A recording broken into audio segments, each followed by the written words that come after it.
Imagine this. The most decisive lever of global power isn't a missile silo or an aircraft carrier. It's a currency in your wallet. For more than 80 years, the US dollar has been the backbone of international trade, finance, and diplomacy. But that monopoly is cracking, and the cracks are widening faster than most people realize. What's spreading isn't chaos, it's a new architecture of money being built in real time. Today, we climb the first 5 rungs of a 10-step ladder that maps the new Bretton Woods, the seismic shifts that could end the dollar's reign. This is not academic theory. These are real moves by states, banks, and markets that change how value is stored, how trades are settled, and how power is projected. Listen closely. This changes everything. Level 1. The rise of the Yuan and BRICS currencies. The quiet revolution begins with the Yuan. What was once a regional curiosity is now an international actor. The Yuan's share of global payment flows has grown materially over recent years, and trade settlement in non-dollar currencies among BRICS partners is no longer hypothetical. It's happening. When China pays for commodities in yuan, when Brazil invoices in reais, or when India settles energy trade in rupees, the dollar's role as the mandatory middleman erodes. These are small percentage moves on paper, but in monetary systems, small shifts compound into tectonic change. The pattern is simple. Trade in local currency today, less demand for dollars tomorrow, and less American leverage when the next sanction threat appears. Level 2. The weaponization of the dollar. Power is about enforcement. Over the past decade, the US has weaponized its financial plumbing, freezing assets, blocking banks, and excluding institutions from global messaging rails. The message was loud and clear. Access to dollar clearing is conditional on political compliance.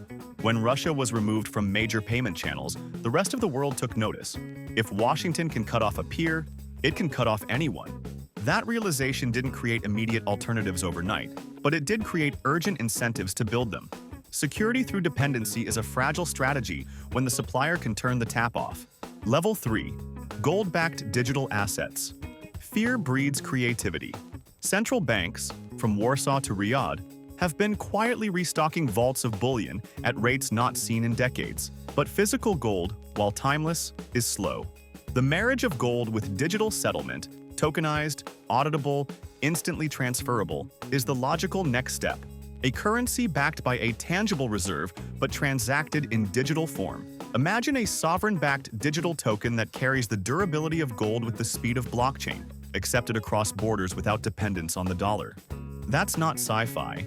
Central bank buying trends and pilot tokenization projects show the idea is already being prepared by those who don't want to be hostage to a single reserve currency. Level 4. CBDCs and programmable money.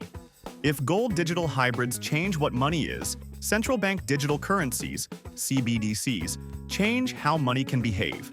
Unlike cash, CBDCs are programmable. They can be routed, restricted, set to expire, or tagged for specific uses. China's ECNY is no prototype. It's a live lab with millions of wallets in real-world use, testing everything from cross-border settlement to retail incentives. Europe, and even the US Central Bank, are racing to understand implementation and risks. The implications are enormous. Monetary policy could become surgical, social transfers instantly targeted, and cross-border capital flows radically different. Yet programmable money also poses questions about privacy, capital controls, and geopolitical leverage, because programmable currency is power. Level 5. Trade infrastructure beyond SWIFT. Money needs rails. For 70 years, SWIFT has been global finance's nervous system. Build a rival rail, and you redirect not just payments, but influence. China's CIPS, Russia's SPFS, and a patchwork of regional systems are maturing from backups into viable alternatives for large parts of Asia, Africa, and Latin America. These aren't merely technical projects. They're strategic infrastructure that lets states settle commerce without touching dollar systems or being subject to US sanctions. Today, the volumes handled by alternative rails are modest. Tomorrow, they're a geopolitical lever. The most important fact is simple. Control the rails and you control the rules of the game. Level 6. BRICS Bank versus IMF. Imagine a world where the lender of last resort is no longer headquartered in Washington. The New Development Bank, NDB, created by BRICS, is not merely symbolism. It's approving infrastructure loans, funding regional projects, and offering credit lines in local currencies that avoid IMF conditionalities. For many developing countries, that's an attractive alternative to a Washington-backed package that often comes with austerity strings attached. The NDB's project pipeline and approvals show it is already operational at scale, financing roads, power plants, and climate projects across member states. That doesn't mean it replaces the IMF overnight, but it does create a credible parallel and erodes the monopoly of Western-run institutions. This matters because credit is power. When you can borrow from institutions that don't demand political alignment, you gain strategic autonomy. Over time, more countries may prefer alternate lenders. And once that preference spreads, global capital flows bend away from dollar-dominated corridors. Level 7. The end of dollar diplomacy. For decades, the U.S. used dollar access as a foreign policy lever. Sanctions, freezing assets, and exclusion from global finance enforced political objectives. But when that tool is used repeatedly, others begin to build exits. The moment Russia found itself excluded from major payment channels, the alarm went off in capitals worldwide. If Washington can cut you off, where's your financial sovereignty? That shock accelerated efforts to settle trade in national currencies and to build payment rails that bypass dollar clearing. The signal is clear. Dollar diplomacy loses potency when many states can route around it, and that strategic erosion is already underway. Real-world moves, like high-level talks between major oil producers and buyers about using non-dollar settlement, show this is more than theory. When exporters accept Yuan or other currencies for commodities, they weaken the dollar's centrality, and with it the coercive power it once conferred. Level 8. Regional currency alliances. If global replacement is hard, regional architectures are easier, and that's precisely the playbook nations are using. Regional currency pacts and swap lines reduce transactional friction for neighbors. They let countries trade in local units, settle payments directly, and stabilize reserves without relying on dollars. Examples already exist: bilateral currency swap agreements, Asia-focused settlement arrangements, and regional payment platforms linking banks across borders. These alliances create fragmented resilience. When global shocks hit, regional blocs keep commerce flowing internally. For exporters and importers, this means fewer FX conversion costs and less vulnerability to dollar volatility. For policymakers, it's a way to de-risk from US-centric channels. The aggregate effect, a world where money flows through many local arteries rather than one central vein. And with that, the dollar's unique claim to convenience and safety erodes. Level 9.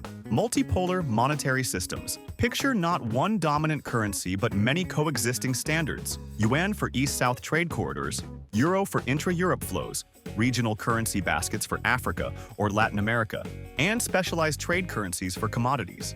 This is multipolar money.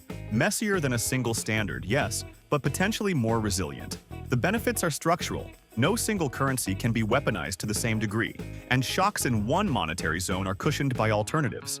The costs are transactional. More FX conversion, more hedging. But for states seeking sovereignty, that trade-off is acceptable.